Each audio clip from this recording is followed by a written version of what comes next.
Hello दोस्तों, स्वागत है आप सभी का हमारे अपने प्यारे से YouTube चैनल आदर्श डिजिटल क्लासेस पर। आज की क्लास में हम सब लोग चुंबकत्व तथा द्रव्य नाम का जो चैप्टर है उसमें जो अवशेष भाग बचे हुए हैं चुंबकत्व के, उनके बारे में अध्ययन करेंगे। फिर हम पढ़ेंगे द्रव्य अर्थात पदार्थों के चुंबकीय गुणधर्म। तो अभी तक हम सब लोगों ने इस चैप्टर में लगभग सभी चीज़ों को पढ़ लिया है। बस 1 से 2 लेक्चर में ये पूरा का पूरा चैप्टर समाप्त हो जाएगा। और इस समय हम सब लोग बालाजी प्रकाशन से आंकिक प्रश्न को सॉल्व कर रहे हैं, गतिमान आवेश तथा चुंबकत्व का। तो चलिए हम शुरू करते हैं। तो चुंबकत्व का गाउस नियम जो चुंबकत्व में छूट गया था उसको हम सबसे पहले देख लेते हैं। तो जैसा स्थिर वैद्युतिकी में गाउस का नियम था वैसे ही चुंबकत्व में गाउस का नियम है। उसमें भी बताया गया था कि किसी बंद पृष्ठ से गुजरने वाली विद्युत बल रेखाओं की संख्या को विद्युत फ्लक्स कहते हैं, और विद्युत फ्लक्स के बारे में वहां पर गाउस ने बताया था स्थिर वैद्युतिकी में।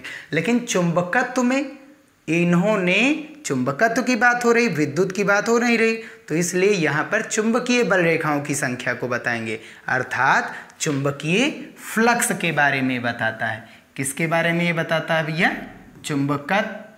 चुंबकीय फ्लक्स। चुंबकत्व में चुंबकीय फ्लक्स। अब चुंबकीय फ्लक्स क्या है ये हमारा विद्युत चुंबकीय प्रेरण जब चैप्टर आएगा उसमें स्टार्ट करेंगे, लेकिन फिर भी हम जान लेते हैं। जैसे विद्युत फ्लक्स था कि किसी काल्पनिक पृष्ठ से गुजरने वाली, विद्युत क्षेत्र में स्थित किसी काल्पनिक पृष्ठ से गुजरने वाली विद्युत बल रेखाओं की संख्या को विद्युत फ्लक्स कहते हैं। वैसे चुंबकीय फ्लक्स क्या होता है कि कोई एक काल्पनिक पृष्ठ है,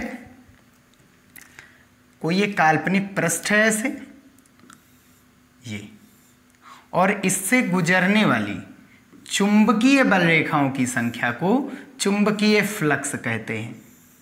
ठीक है, चुंबकीय बल रेखाओं की संख्या को चुंबकीय फ्लक्स कहते हैं। और फ्लक्स को हम फाई से लिखते हैं। वो विद्युत का था तो सफिक्स में ई लिखा गया, ये चुंबक का है तो सफिक्स में हम क्या लिखेंगे? बी लिखेंगे। ठीक है, तो इन्होंने क्या बताया कि किसी बंद पृष्ठ के लिए, ठीक है, किसी बंद पृष्ठ के लिए, पृष्ठ या फिर कह सकते हैं सतह के लिए नेट चुंबकीय फ्लक्स 0 होता है। और उसमें क्या था कि किसी बंद पृष्ठ के लिए जो नेट चुंबकीय फ्लक्स होता है विद्युत फ्लक्स होता है, यानी कि फाई बी जो था, फाई ई था वहां पर भैया, है ना, फाई ई जो था वो पृष्ठ के भीतर, जो बंद पृष्ठ है उसके भीतर उपस्थित कुल आवेश और बटे में एप्सिलॉन नॉट के।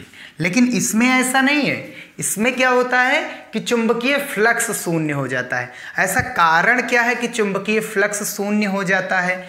चुंबकीय फ्लक्स को हम भैया फाई बी से लिखते हैं और ये 0 हो जाता है।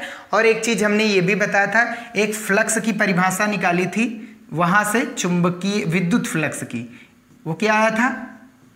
ई डी फाई बराबर आया था, डी फाई बराबर E D A cos theta या E vector dot D A vector, यही आया था, डी ए या डी एस वेक्टर।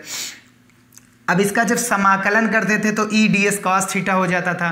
तो समाकलन करते थे जब इसका, तो ये डी वाला पार्ट क्या हो जाता था भैया? हट जाता था।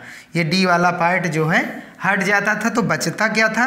बचता था phi E is equals to integration E D A cos theta हो जाता था, या फिर E vector dot D A vector ऐसे ही लिख देते थे। यानी छोटे छोटे अल्पांश का हम जोड़ते हैं, या तो बीजगणितीय योग निकालेंगे या तो फिर हम करते हैं समाकलन। दोनों चीज़ों में से कोई एक चीज़ करते हैं। ठीक है, छोटे छोटे टुकड़ों को इसका छोटा छोटा टुकड़ा कर करके पूरा पृष्ठ लेंगे, या तो फिर हम डायरेक्ट समाकलन करेंगे।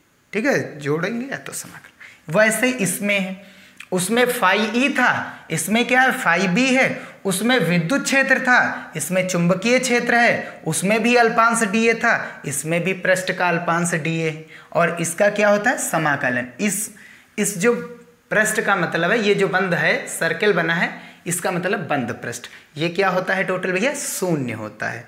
ठीक है, नोट में कुछ चीज़ों को देख लेते हैं, अभी हम बताएंगे कि कैसे क्या होता है। चलिए हम देख ही लेते हैं, तब उसके बाद बताते हैं।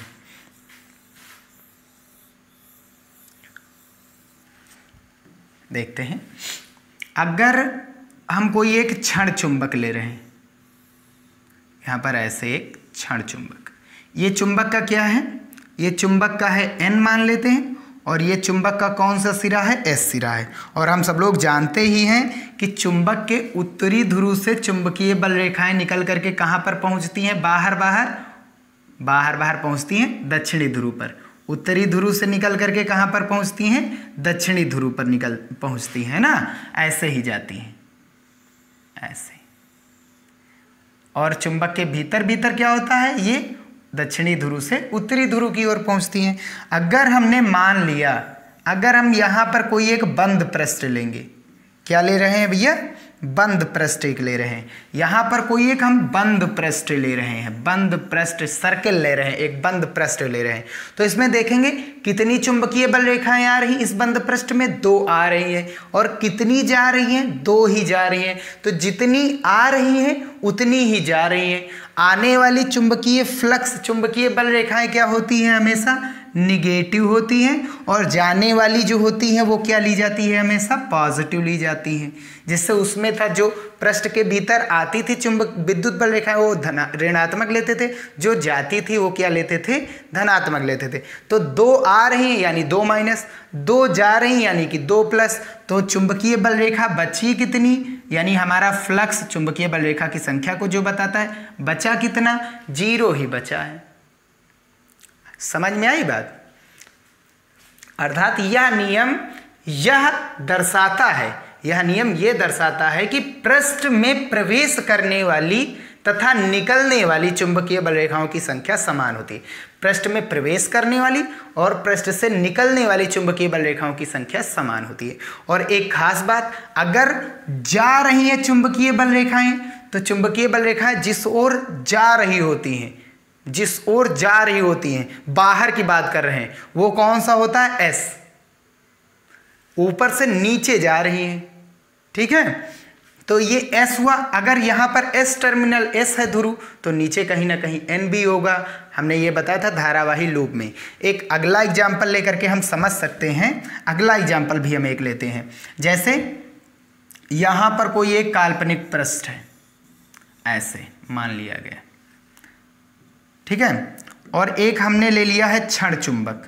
क्या लिया है, क्षण चुंबक। और वो क्षण चुंबक क्या कर रहा है, इस काल्पनिक नहीं, ये काल्पनिक पृष्ठ जो है उस क्षण चुंबक को काट रहा है। ये S सिरा हुआ, ये N सिरा हुआ, ठीक है, काट रहा है। तो देखते हैं ये पृष्ठ जो होता है, ये जो काल्पनिक पृष्ठ है, ये इस क्षण चुंबक को 2 हिस्सों में बांट रहा है, एक इधर चला गया और एक इधर चला आया। अब हमने ये भी बताया था कि 2 ध्रुव जो है वो अलग नहीं होते हैं, ठीक है, ध्रुव क्या होते हैं, वो अलग नहीं होते हैं। यहाँ से देख सकते हैं N से किधर जा रही है, S, तो S से फिर से कहाँ पर आनी है, इसको N की ओर आनी है।